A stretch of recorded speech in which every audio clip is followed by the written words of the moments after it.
My name's Ian Austin, and this is Friday Night Shudder. And today we are going to be focusing on the third part of my VHS retrospective. And this, of course, means that I'll be watching VHS Viral. Like last week, we're going to do things a little differently in terms of general nature. First 2 weeks I did long reviews as part of the weekly ones. I'm trying to move in doing shorter weekly reviews, and then once a month doing like a bottle episode, because I feel like then I can put across this sort of resting perspective of you're working your way up to the big episodes, or in this case not so big, because I don't know what next one is. Actually, that's a lie. I have an idea, but I need to confirm it. So hopefully we'll be building up to that.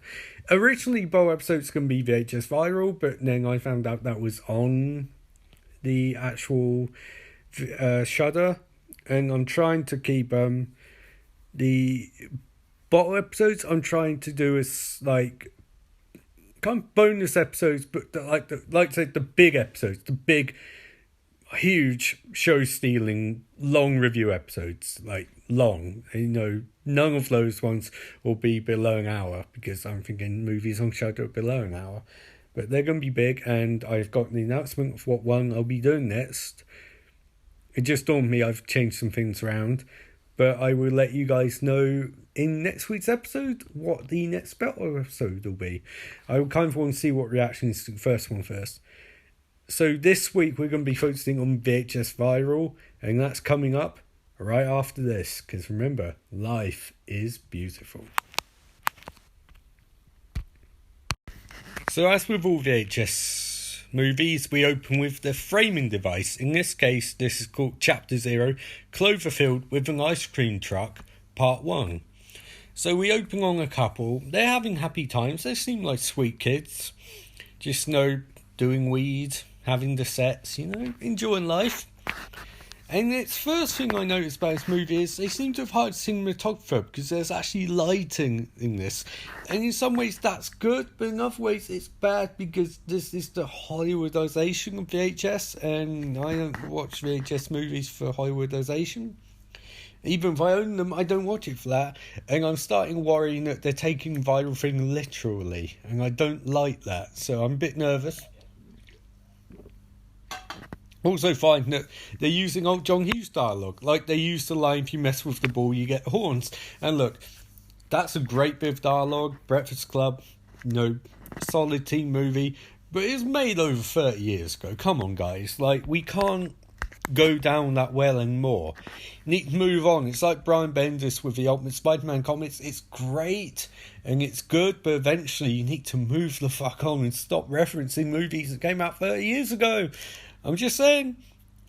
And also, if you're going to reference them, maybe don't make your movie feel like a 00's movie, because this feels really shiny and pristine, and that's not VHS, which should feel scummy and horrible.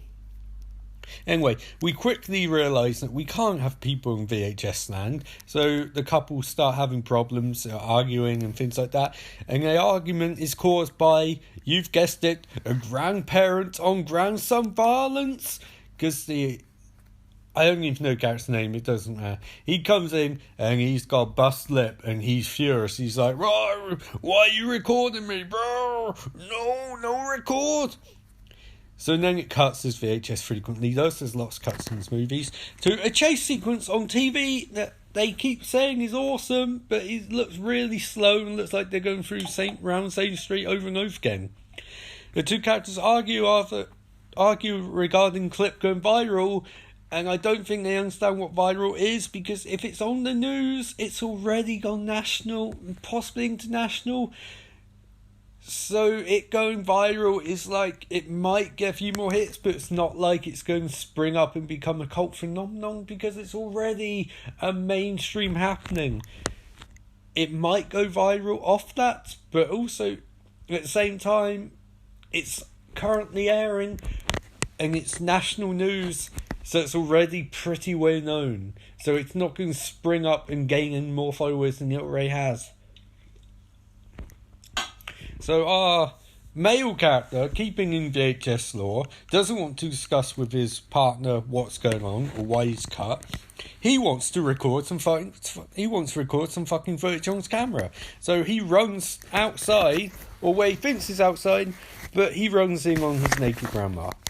And immediately I think, hang on, like 2 minutes ago, you guys were telling us that she was abusing him, and now he runs in on her and he doesn't seem bothered about it. It's not really logical. Did anyone rewrite this script? And then I think, did anyone write the script? This is VHS. Probably didn't even have a script to start off with.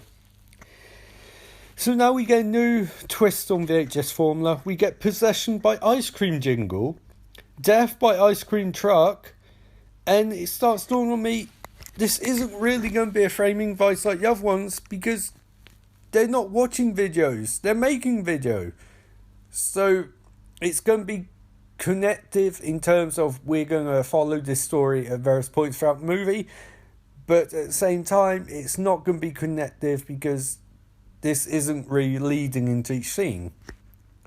So yeah, that's a strange way to start VHS, and I'm concerned because this looks like a proper movie and that's not what I want from VHS, but maybe the next sequence will be a bit better. So chapter 1 is called Fantasia, but with a serial killer. Essentially, this is a nice return to the clearly found footage nature of VHS, or at least in theory. Essentially, it's a different take on this one, because this deals with magic and demonic entities and vague possession and, like, sacrifice. Essentially, it revolves around a character named Dante Great, who's a trailer park magician who made good. He has a demon cloak that gives him superpowers as long as he sacrifices living creatures to it. Essentially, it's pointing out to us that this is Houdini's cloak. And then we get some old school found footage, really old school. It ties back something I always wanted to see. I wanted them to go back further in terms of Paranormal Activity, like as far back as they could, and do like old school, the old school Phantom of the Opera style movies in black and white, no music, no sound, dialogue wise, but lots of music and really sort of like theatrical things. I want them to go back that far. They never did, but they would get a little teaser here of what it looked like, and it looks awesome. Houdini stuff is my favourite part of this entire section.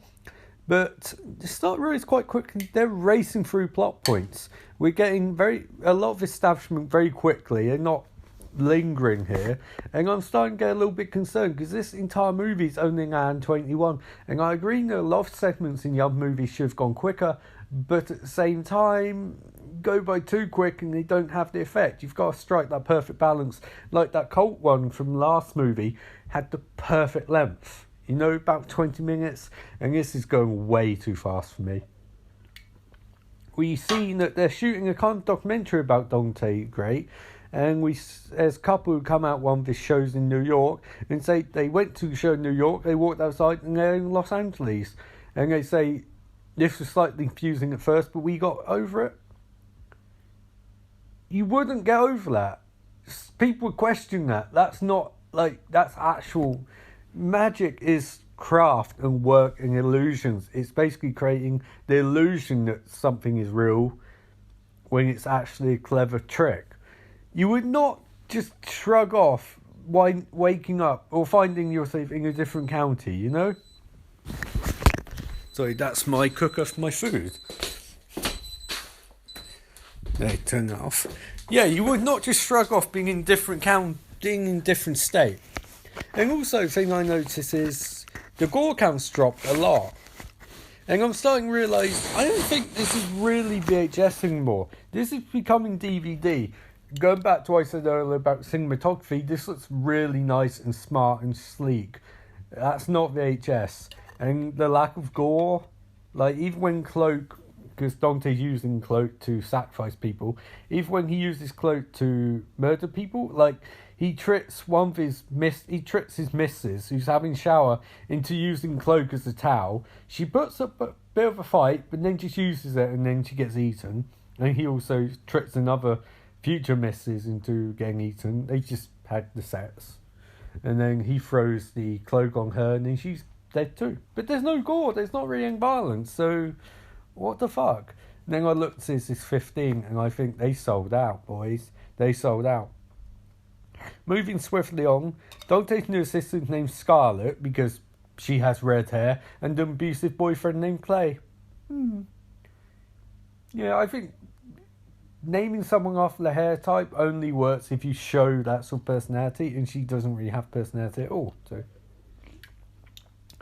the next thing that bugs me is Dante is recording murders on VHS, and I think that's really shameless. I feel like this doesn't look like it's recorded on VHS. I'll go into that later on, but if you're not going to do that, him recording on VHS just seems like, for matter of factness, like the amount of work he'd have to do to convert. I'm assuming he's using digital camera to convert that into a VHS tape. It's completely at odds with how he's presented. Like, he's a magician, wants to show things off, but it just doesn't feel right, you know? It feels very slimly connected to VHS. At least in the other movies, they were watching VHS tapes and things like that, and it's plausible they would have been called on VHS. This doesn't seem like it. At any rate, then we get the moment where this movie starts getting really awesome and really bad at the same time, because the fucking SWAT team go to bring Dante in, and he fucks them up. On camera, no less. This is crazy. Genuinely great use of in-camera effects and CGI. Unfortunately, this is the moment where it hits me that this is not really going to be much like VHS or VHS2. Because, A, this is loosely horror at best. A lot of horrifying stuff is going on. But this is superhero carnage or comic book carnage. It's not really horror. And while it's exceptionally constructed, it's crabbed in terms of genre and tonally depth, because it sees in and out being plausible as recorded footage, and at the same time it does not feel like VHS. It feels like this movie got a bit more money and they wanted to stretch their legs and cashing on superhero craze, which is admirable, but at the same time that's not the movie we saw in the first two. They were clearly horror movies. This does not feel like a horror movie at all.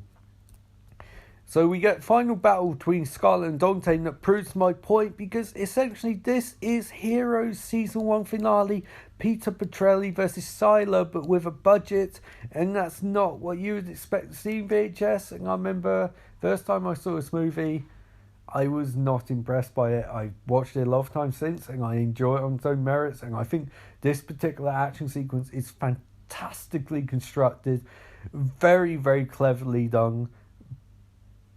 But it's the wrong genre. Yeah, it's like you praise them for what they've done, but at the same time you're like, you haven't really followed genre properly. And if this was a standalone movie, you say that's fine, you're making your own rules, but it's part of a franchise and you have to stick to rough gist of it, and this isn't. That said, the climax of this, where Scarlett sacrificed Dante to the cloak using creative use of magic, is perfection, and at the same time would be a great ending to the entire VHS franchise, because we've seen countless times the female characters in these movies have been abused, exploited, manipulated, coerced, and basically everything under the sun. They've been victims almost the entire time. Even ones who weren't were portrayed as evil. You're either victim or you're evil. And this, she's not. No, she's doing the right thing. She's trying to save everyone. You know, she's trying to destroy Cloak and kill Dante. And she's basically the hero of this. Like, I think she's done a good thing when she burns Cloak. I want clap. I'm like, if you put that at the end of this movie, it would be a perfect end to the franchise.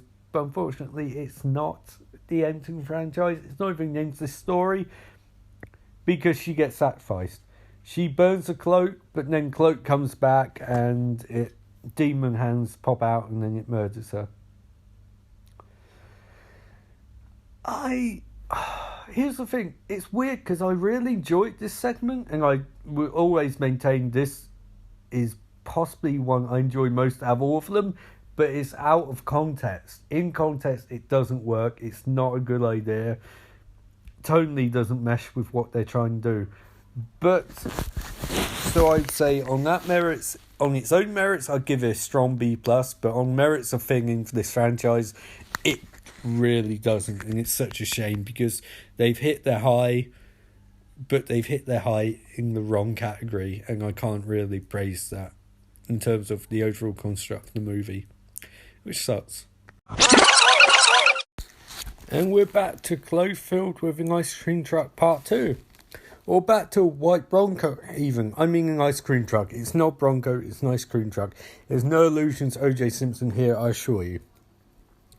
Anyway, Dude Bro tries to call Ames while recording while he's on bike. He's not very smart. I think we've established this. Ames answers. She's talking proper bollocks. Screaming, talking gibberish about VHS getting a 4th movie, which is not going to happen, which was never going to happen. Crazy. That's why it wasn't called VHS 3, because they're like, we need to just finish this. Shit needs to go viral, but it can't go viral because it's not very good. So she's talking proper bollocks, and then a bunch of assholes run to a bridge to watch the ice cream truck, and it's definitely an ice cream truck, it's not a white Bronco. They want to see this shit go viral, while a guy in the background is ODing on viral videos. He's bleeding from the nose, doesn't seem to know what's going on. We've all been there, we've all watched a cat video or two, and thought, hey, this is high life. So this guy on top of the bridge is trying to get a better shot, and he climbs really high up, and he says, see you on YouTube, bitches, which is hilarious. It's hilarious, isn't it? But he's an arsehole, so whatever.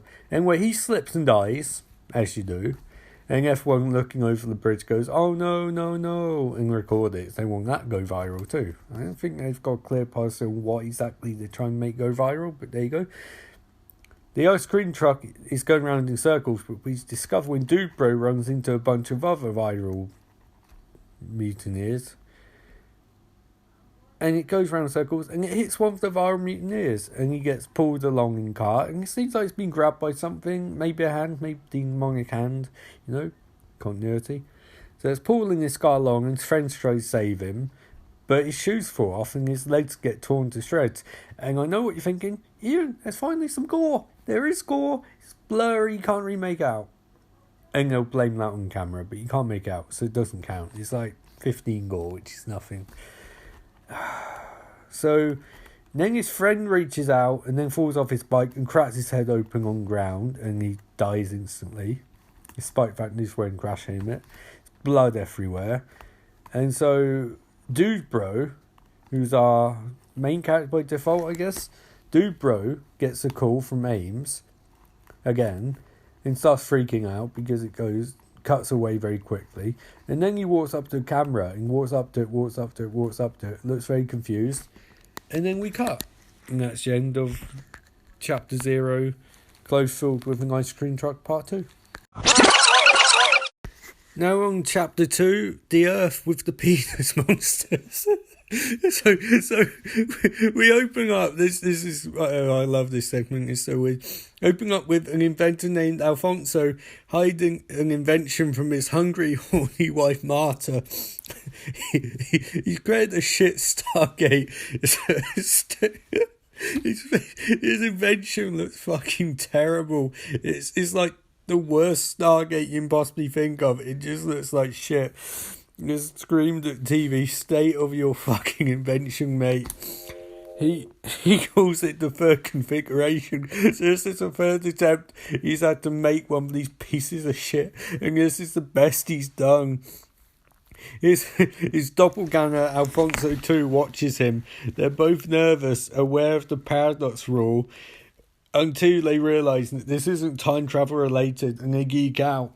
But then one of the Earths is 15 minutes ahead of ours.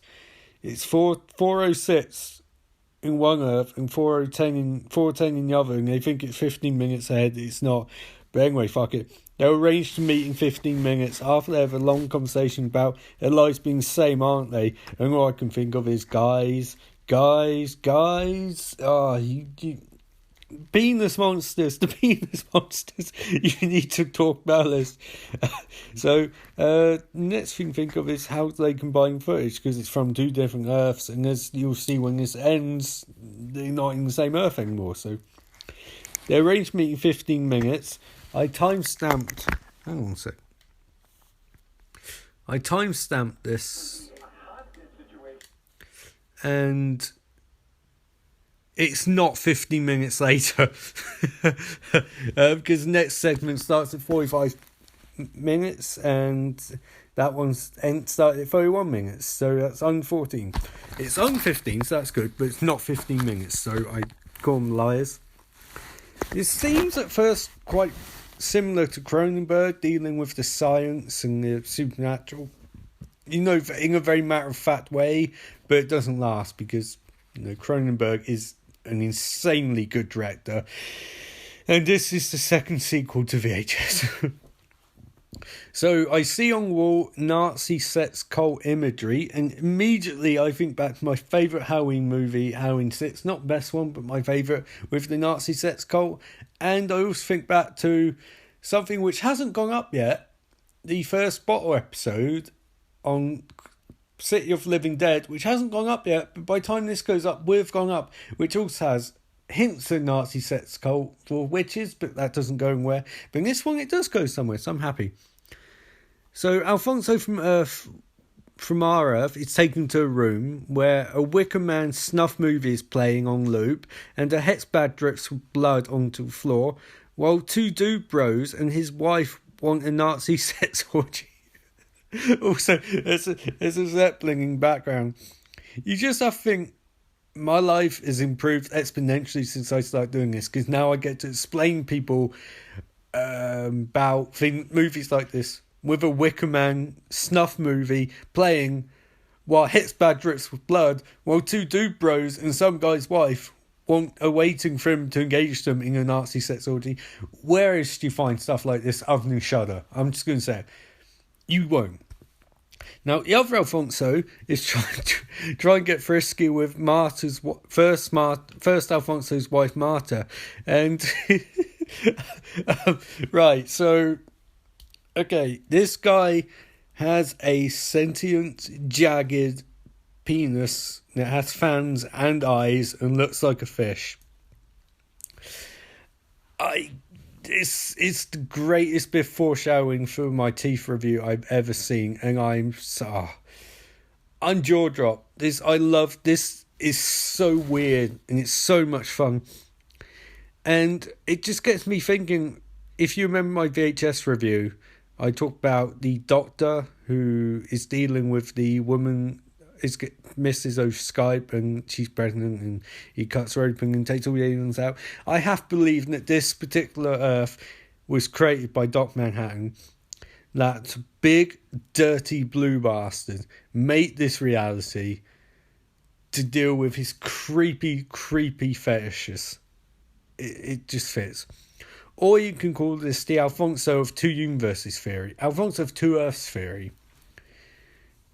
So our Alfonso runs outside and he sees a Nazi Zeppelin, which of course, if you go into Earth X, that's where Nazis live.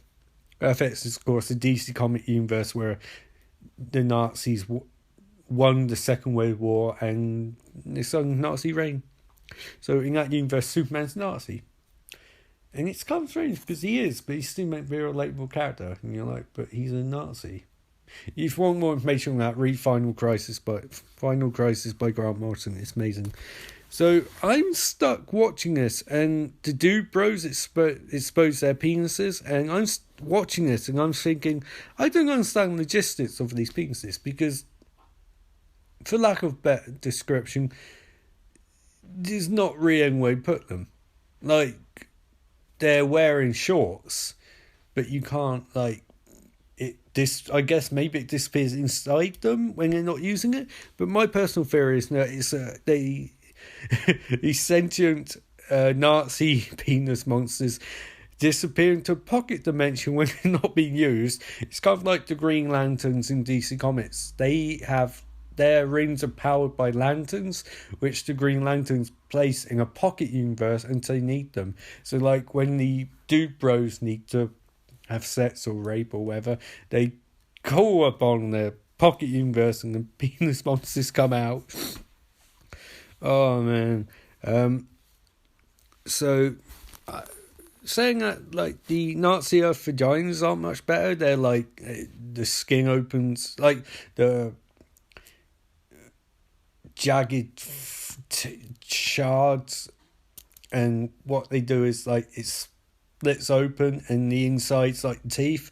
So it's kind of like, I don't know, it's just interesting, like creepy, and it's very much like what Teeth would have shown if they had budget, but not, I don't know, like it doesn't seem like they're quite as sentient as the penis monsters, but what can you do, sexism rules. So Alfonso 1 and Alfonso 2 run into each other. Alfonso 2 is covered in blood, which leads Alfonso 1 to ask, what do you do to Marta? And immediately I thought of the Batman vs Superman joke, why'd you say that name? But now I feel sad because I don't like Batman vs Superman, but I wish we lived in an Earth where that movie is better. What can you do? So Alfonso 2 stabs Alfonso 1 and runs through the shit Stargate to Marta 2, who proceeds to use her sentient vagina, stomach, tail, whatever, to like crush his head, exercising her right to murder her husband because he's domestically abused her. So then Alfonso 2, one who's been stabbed in the leg, shuts the shit gate, and he's panicking. At this point, it hasn't been 15 minutes. He's panicking, and then he calls for Marta 1, who comes in, and she's covered in blood, and she's got butcher's knife, and she stabs him to death, and stabs him so much it carries over to the next scene. And again, like, I think this one is a bit more problematic because of the weirdness of it, and also I'm not sure what point it's trying to make, but again it's one where the female characters prevail. Obviously horrible things happen to them and it's not pleasant, but they manage to get revenge, I guess, which is interesting. It's 2 for 2. It's not like VHS, so I like that one. I think it's good. I think it's strange, and I think it probably could have used some trimming. Or not even trim, it's that elongation, make it a bit longer, because a lot of the I don't want mythology explained, but we're thrown into this weird place, and that's it. Like, I know it's meant to symbolise Alfonso's going into space, unknown what's to expect, but it's under 15 minutes. And I think they could have added a little bit more and had a sort of real-time effect where it's 15 minutes for both of them, then they meet up. Just to allow a few more minutes, about 30 seconds, just a little bit of explanation, But I enjoyed that. I thought that one's good, and I thought it's very strange. And hey, when you can talk about Nazi sex cult, and you can talk about sentient penis monsters, and you can relate it in DC Comics and lanterns which power the Green Lantern rings, I think anytime you can do that, segment works. So there you go. And we're back to Cloverfield with an ice cream truck, part 3. Start off with the ice cream truck. Definitely an ice cream truck, not a white Bronco. No allusions to O.J. Simpson's here. We continue with the chase, and then we get more cycling. The dude bro complains that it's a stupid guy's bike, which is sexism and cruelty all in one. He laments that this can't be happening, this can't be fucking happening. I feel the same way. I took a few days off to record this. This is being recorded on Thursday, the 20th September, and this video is going up tomorrow. So this is how this particular week's worked with the bottle episode. I'm very manic and a bit later than usual, but this still get done. We see to some deleted footage from Paranormal Activity Goes to Mexico as Dude Bro cycles past what can best be described as a luch house party. Not the luch house party, that's the fantastic stable from WWE of Kalisto, Grand Metallic, and I can't remember the other. the other guy. Really good stable, great wrestling. Lucha House Party, Terrified Live represent. Even though I don't know what names are. Anyway, the Lucha House Party is full of stereotypes on stereotypes who are spooked out by a helicopter. And they ask the Honourable Alberto Del Rio to fix it. I'm not sure what they expect him to fix. He's sitting down, chilling out, his HMV looking dog by his side. He just wants to listen to some music, doesn't want to be bothered. We lose the footage in a moment reminiscent of Grindhouse in the Planet Terror section, where they lose footage and then they come back and all his breaking loose. In this one, we find the same thing. The punchline, of course, is his dog has been impaled with a spatula. I'm not kidding. His dog's been impaled with a spatula. I was momentarily thrown. I did not know how to phrase that. But his dog has been impaled by a spatula. I'm sorry, I can't even. His dog's being impaled with a spatula. And murder ensues as Alberto murders everyone in vicinity. And at this point, I start to think this movie has not just jumped the shark, because I hate that expression. It's crawled under the bar so it can go below the bar of quality you even expect from VHS movie. I don't know what this is meant to be accomplishing. And then there's an explosion in background, and I think Alberto's dead, and we see the Dude Bros missus appear on the video phone of Alberto, I think, and scream and ask for assistance, and I have nothing. That was definitely a segment. That was definitely a segment in VHS movie. Now comes chapter 3? Yeah, chapter 3, Avril Lavigne's Skater Boy, which starts with a character screaming pussy as loud as he can, and if that doesn't sum up the VHS mindset, I don't know what would, because it's obviously used in derogatory sense. So we're starting with sexism, that's fine. And the next line of dialogue even is, why are we shooting? So immediately, sexism and metatextual connotations and references. Because I don't know why they're shooting and don't know what they're trying to shoot, but there you go.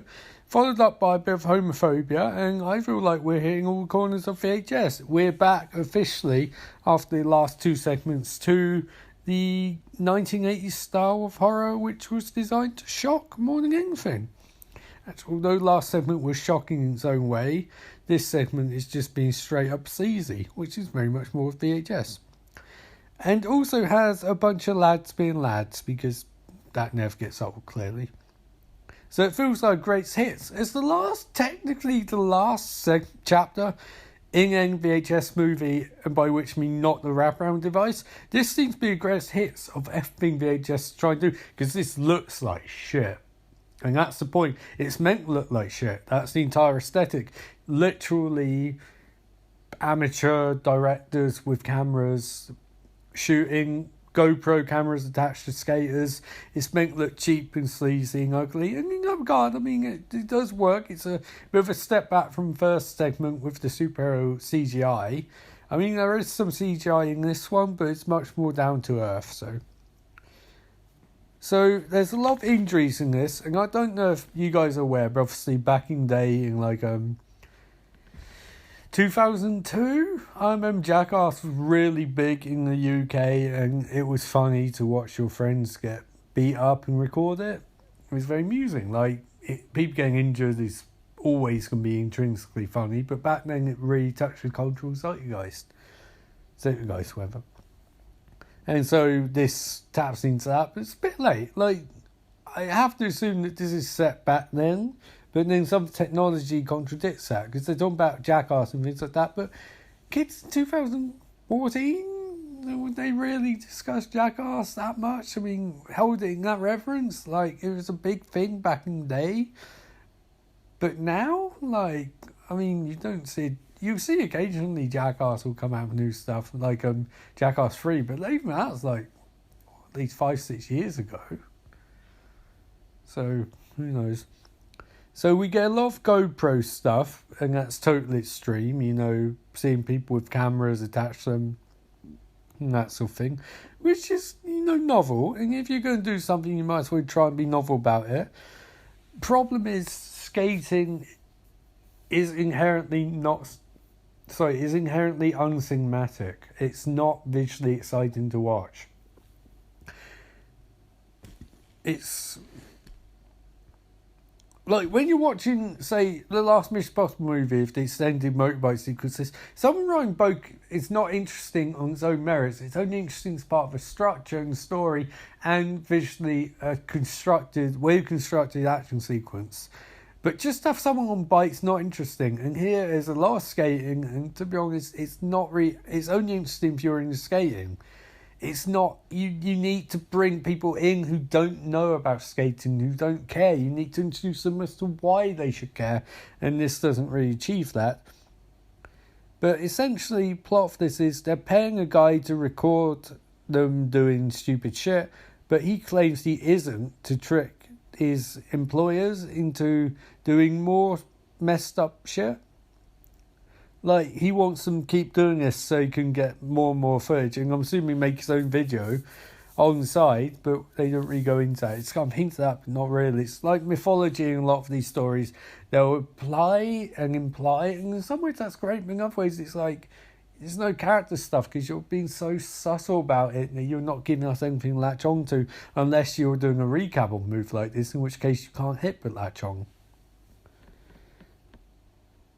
The guys paying him, the stars of video, don't seem to want to play back footage, and I got to admit, if there's anything more VHS than that, I don't know what it is, because a lot of times it doesn't seem like they're aiming for multiple takes. It seems like they've got very much a later career Woody Allen mindset of Clint Eastwood mindset of 1-2 takes, that's it. But the thing is, for Clint Eastwood or Woody Allen, they're 1-2 takes. They hire people who know exactly what they're doing, who are pros, who don't need more than 1-2 takes.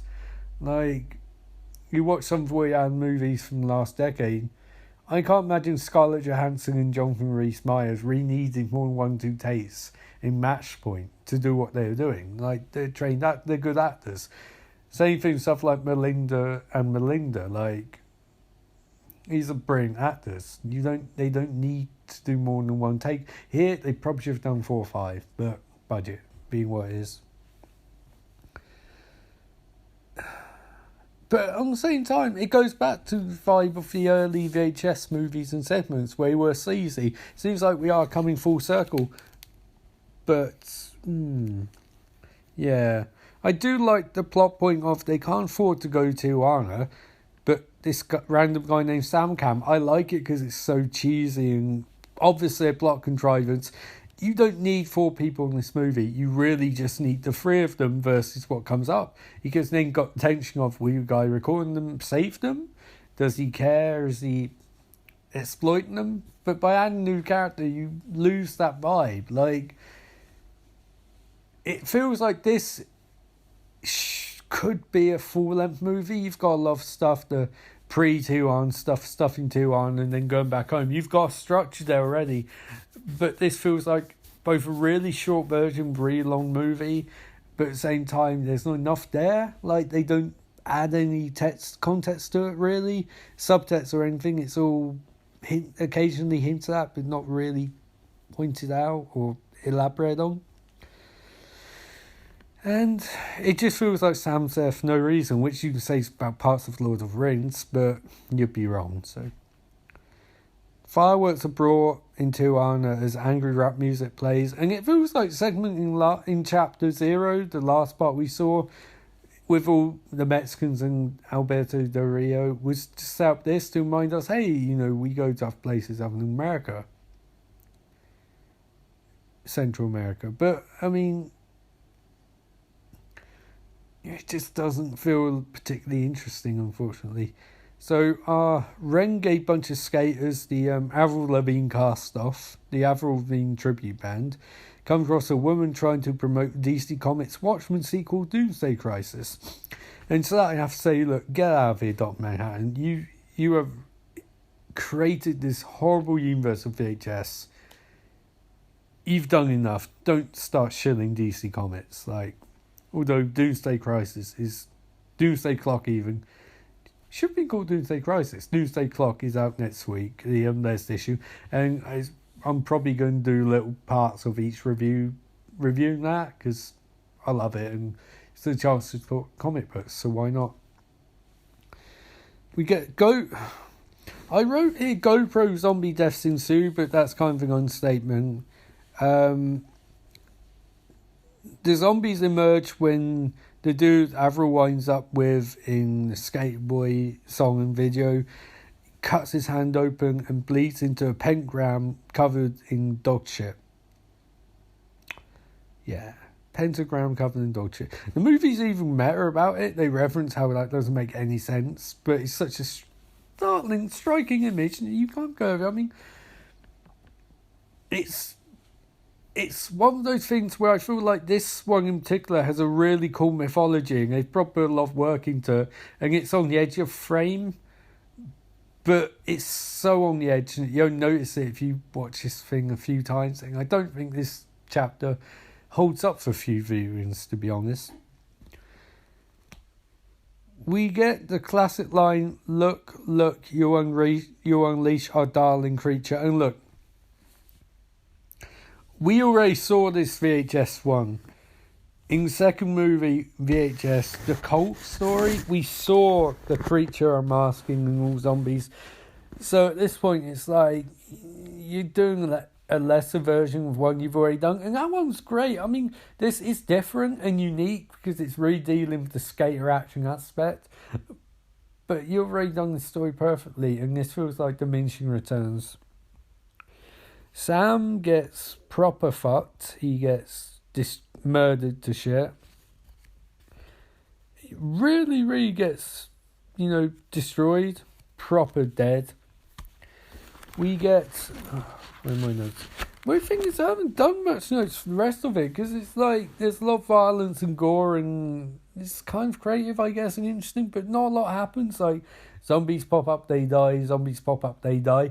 In different ways, granted, but it's kind of stale, and it feels like it ends halfway through the story, because it just stops. Our heroes, head off. This will be Act 2 of the movie. If it's a long movie, Act 1 before they get there, Act 2 when get there and they head off, and Act 3 when monster chases them. But this one just ends. In some ways it's cool because clearly the monster caught up with them in the VHS universe and did horrible things to them, and we won't see it because that's not part of the video in question. But you want to see it. Like, that's interesting. You should have gone further, add enough 5 minutes onto it, rather than what they did. Which was, it ended with, I don't know, Sam, seems to turn, I think not Sam, the camera guy, whoever, seems to turn into a zombie, but then he's attacked by a monster, and I don't know whether the monster eats him or jerks off on him or what. It's pretty vague and pretty grim. We get a close-up for the monster. It's showing close-up for the monster's eye, and that's it. That was chapter 3, and honestly, I would rather listen to the Avril Lavigne song. And I like the Avril Lavigne song. I like Avril Lavigne. I liked back in the day. I still think she's pretty good. But I prefer horror movies. But I would still rather listen to the Avril Lavigne song on loop and watch that one again. Yeah.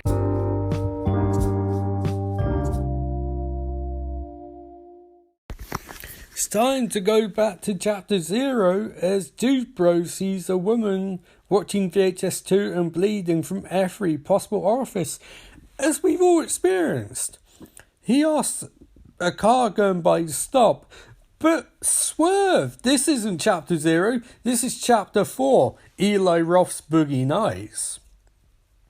Because in the car is porn director man and a blonde woman who he asks to strip slowly while a very creepy mulleted skeleton looking hair taxi driver screams in front seat. I guess he doesn't have an Uber, or maybe he does. The director just wants to watch. He doesn't want to touch, because touching is technically committing more of a crime than recording. Although coercion, have to be careful with that coercion, porn director man. He doesn't seem to recognise the half-naked woman, but she knows him and she gets the drop on porn director man. You see, he tried to profit off revenge porn that her boyfriend sent him.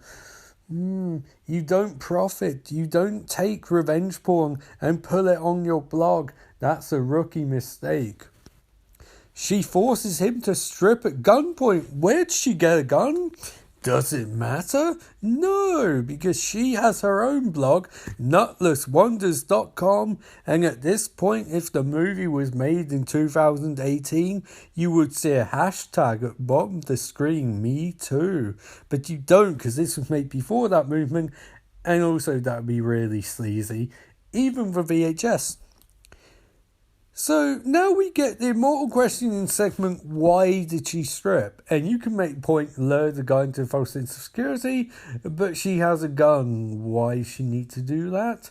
She takes off her top and she takes off, so she's just in her bra, and takes off her jean shorts, so she's just in her underwear. And that's now on camera.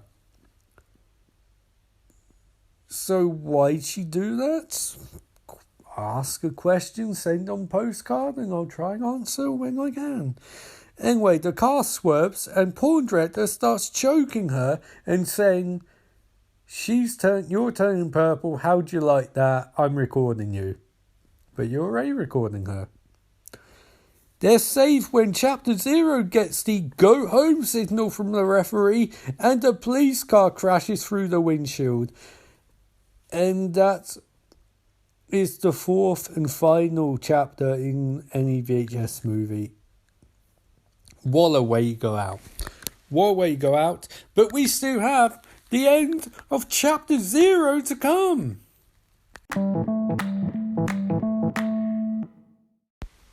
And so we're in the home stretch with Chapter 0, the finale. We get some home footage of Trent and Iris. I think it's fine time I get names right. In Happy Days, as ice cream music plays in background, and we see Trent, the former dude bro, on CCTV in an underpass as incredibly creepy music and sounds play. It's a really atmospheric image because it's stark, it's single shot, and it's one of my favourite images of the entire trilogy because it's something you have seen a lot before, and it's not too flashy, but at the same time it puts across the horror of the situation more than Shot does, where we see it from his camera's perspective, and it's meant to be creepier, but it's not, because it just feels like they sometimes lose focus of the mundane. The mundane is more interesting in their attempts to cinematically incline, you know? There's lots of mobile phones that have been discarded, lots of blood and bits of flesh and fingers and decaying hands and stuff like that. There's really operatic music plays, increasing intensity as Trent approaches OJ's ice cream truck. He races towards his lady fair Iris, wading through what could be water, could be oil, could be piss. Who knows, could be a fleshy combination of all three. There's no driver in the ice cream truck. Obviously OJ fled. He didn't want being a smoothing, who can blame him? Inside the back of the ice cream truck that Trent opens up, we find the VHS 3 editing suite. It's a nice bit of product placement there, your own product. So a nice match. They didn't have to spend much money putting in the movie, because they probably edited this entire movie in the back of the ice cream truck. Iris is on a screen. She asks him to upload the VHS so the VHS can go viral, if you will. Trent can't. Iris starts headbutting the wall, saying upload, uploading's great, uploading's grand, be a man and upload to get a fan. She starts headbutting wall over and over again and bleeding as Trent tells her he can't upload, and I have never seen a greater metaphor for a making or are you uploading for podcasts ever? Because this shit is exactly how I feel at this time of the day on a Thursday when I haven't finished the episode and this shit has to go up tomorrow morning UK time about 7 o'clock. Why 7 o'clock? Because I like putting up early, so the rest of the day I can enjoy knowing I have a day and a half off and then I got to do shit all over again. You know, I've got things to do. This is a great metaphor for making podcasts or making any sort of creative outlet. Anyway, Trent uploads because we always upload. You have to upload. When you're doing a weekly podcast, you upload that shit. Even if you literally have nothing left and you really don't want to watch VHS 3 anymore because you watch too much, you upload that shit. And you're throwing all DC Comics jokes you can and all Watchmen jokes and all that shit. Because you got to upload the fucking footage. And then Iris, after it's uploaded, says she's going to go viral and then headbutts the wall so many times until she disappears in a mesh of blood and gore. Minus the blood and gore, that's basically podcast. Like, you make this shit and sort of like, I'm going to go viral. And then you wake up next morning with your phone in your mouth, feeling very confused. Luckily, unlike Iris, I don't wake up covered in blood and dead, but I do wake up, and even if I'm not chewing on my phone, the phone's nearby. Like, you know, you gotta check to see if you've gone viral. I mean, like, or sometimes see if you've gone in fucking double digits of hits. Anyway, Iris is dead. Trent looks at phone and starts getting nosebleed, and that's it.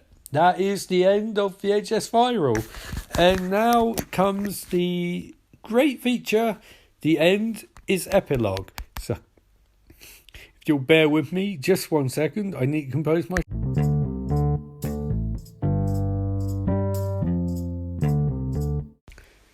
So, my thoughts on VHS Viral and the trilogy as a whole... Hard to say, really. I mean, this is by far the least of the three movies. It's not sure what it wants to be. It's not sure what it does to a satisfactory standard. It's inconsistent tonally. The segments have no... even the loose consistency of VHS and VHS 2. VHS 2 in particular felt tonally consistent, even if the stories were different genres. Like, this one doesn't. At all.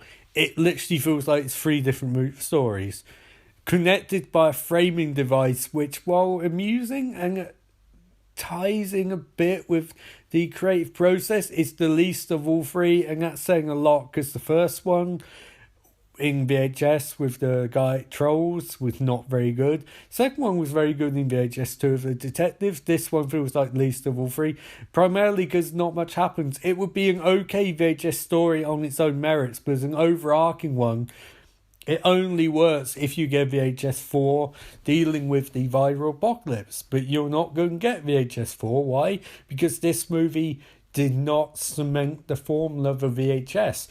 VHS 2, great movie, really good, really set foundation. VHS Viral destroyed the foundation and did not pave anything on top of it. It was really disappointing first time I watched this movie, and it was disappointing this time on the many, many watches later, but rewatch. Because you see so much potential and it doesn't work. The first story in this movie is a superhero-rooted one with magic. Doesn't work, doesn't feel like VHS story. Very good on its own merits, the best of three stories, but doesn't feel like VHS story. The second one loosely feels like VHS story. Very interesting, very clinical. But again, it's dealing with a budget beyond what VHS should be. And the third story, where it goes back to VHS feel and VHS style budget, is just not very good and not very interesting.